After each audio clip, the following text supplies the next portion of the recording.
I just came back from Iceland, and I'm gonna give you everything you need to know: pros, cons, dislikes, likes, my personal recommendation, what to wear, what to bring, and at the very end, I'm gonna give you my #1 thing that you need to see and do if you are going to Iceland, so stay tuned. Me and my wife and a few friends just got back from our 5-day trip to Iceland. Like I said in the beginning of the video, I'm gonna go over everything that I can give you based on this trip. So let's dive right into it.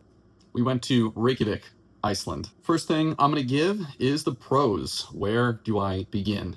It's clean. The people are polite, they're nice, they're helpful. Food is amazing, really great, flavorful food, really healthy food. A lot is in walking distance. They have electric scooters that I would highly recommend using to get from point A to point B if it's a little further of a walk and you don't feel like walking. There's plenty of places to eat.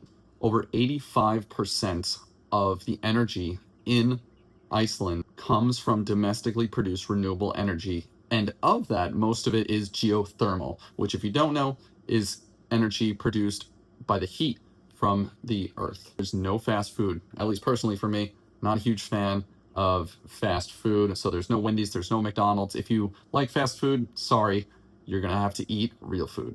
Cons, there's not many, to be honest. It's a little expensive, I will admit. But if you live in New York, it's pretty comparable. It's pretty much the same, maybe a tiny bit pricier than New York. Very similar to New York City. The currency is different than in the US, so it's krona.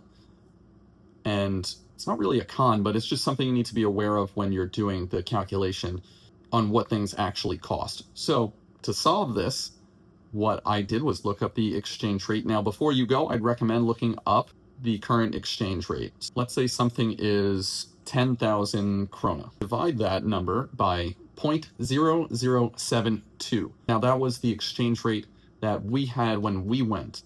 It might be, and probably is, slightly different when you go. Also, as a side note, we went in the middle of July, so just keep that in mind throughout this video. Actually, a perfect segue on what to bring. Of course, hiking shoes, dress in layers, a lot of long sleeves, a lot of sweaters, a lot of sweatshirts. When I say jacket though, make sure it's waterproof or water resistant. It's probably gonna rain when you're there, so make sure you have a jacket with a hood that is waterproof or water resistant.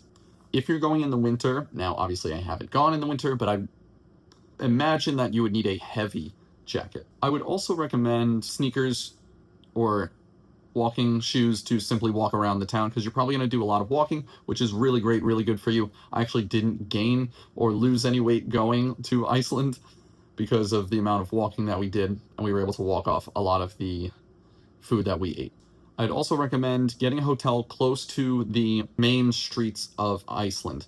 I wouldn't recommend getting hotels that are on the outskirts, for the simple and obvious reason that you can walk if you are closer to the main hub of Reykjavik. Like I said, main point I want to hammer in is just dress in layers, because if you do get warm, you can always take stuff off. Next on the list is places to eat.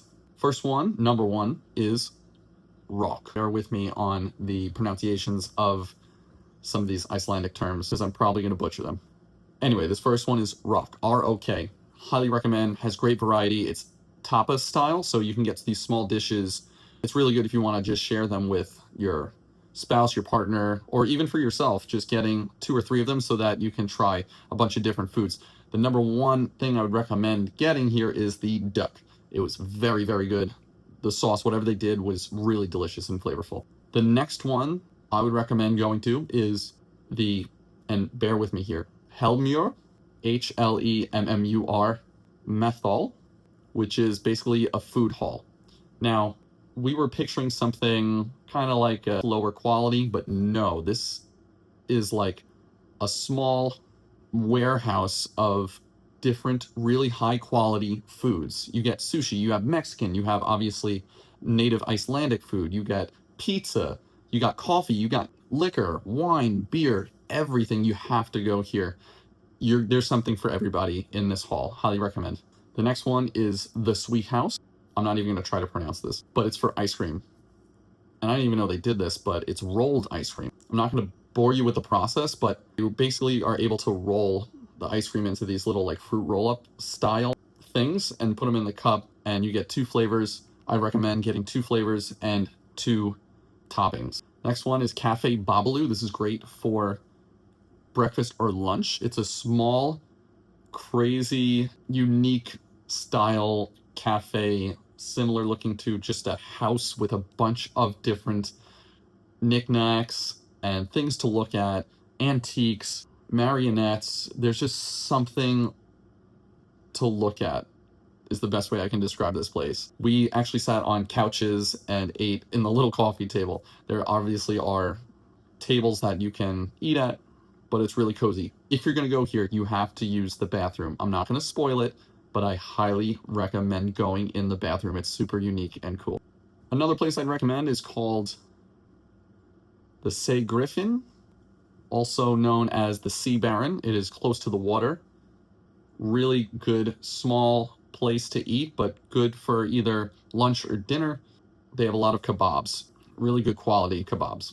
I didn't have a lot of soups, by the way, but my wife and friends really recommend all of the soups, very flavorful soups. I'm just not a big soup guy. They tasted good. I tried some of theirs. Tasted great. I'm not a big soup guy, but I heard they were really, really delicious. Moving on to things to see. Now, I'd recommend just booking a tour where you see multiple things. We got on a big bus and we let them guide us. Golden Circle tour is probably the #1 tour I'd recommend. And make sure you include the Blue Lagoon. There's an option to include it or not. Make sure you include it. It's probably one of the coolest things we've seen. It's basically where these natural geysers heat the water in this lagoon, and the minerals are really, really good for your skin and body. It's rejuvenating, and you get a free mask, basically like a facial mask that you rub on your face to help moisturize, get the toxins out, and clear up your face. It also includes a drink. There is literally a bar right in the water. Really cool. It's like warm, but not too hot. Highly recommend the Blue Lagoon. Black Sand Beach, which is included in the Golden Circle tour. Really cool beach. Here we saw puffins, which are basically these tiny little native birds that they look like they shouldn't be able to fly, but they do fly. They just look kind of awkward. They're really cute. Also on this tour, we saw the biggest geyser that they have, which is called Stroku. I hope I'm pronouncing that right. But it's a really cool geyser. At first I was skeptical. I was like, what's the big deal?